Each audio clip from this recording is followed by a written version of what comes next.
Have you ever faced a giant problem that felt impossible to overcome? David's story shows us how faith makes the impossible possible. Israel's fear as Goliath taunts the morning sun beat down on the valley of Elah. On one side, the army of Israel trembled, their shields clutched tight, their eyes fixed on the monstrous figure across the field. Goliath, the Philistine champion, towered above men, his voice like thunder as he mocked and cursed. Day after day he roared his challenge, and day after day Israel's warriors shrank back in silence, their courage drained. Young David arrives, shocked by the fear.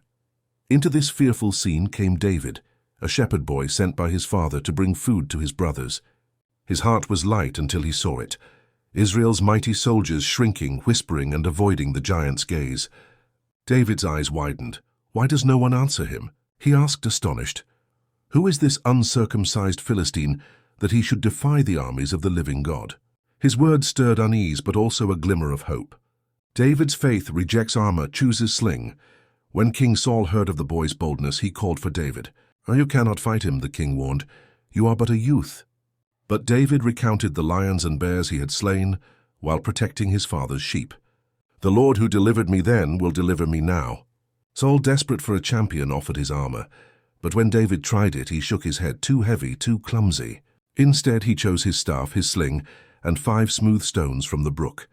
Confrontation, David declares victory in God's name. The valley grew silent as David stepped forward, sling in hand. Goliath laughed, a cruel sound echoing through the hills.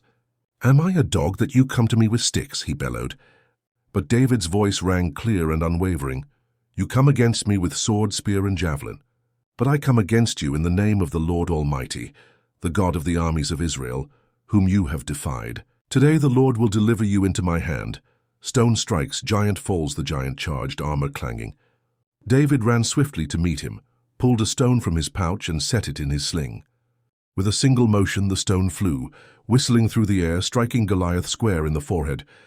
The giant stumbled, eyes wide with shock, then crashed face first into the dust. A cry rose from Israel's camp, first disbelief, then triumph. The boy with a sling had felled the giant, and all knew it was the Lord who had given the victory. Your giants may be big, but your faith in God is always bigger.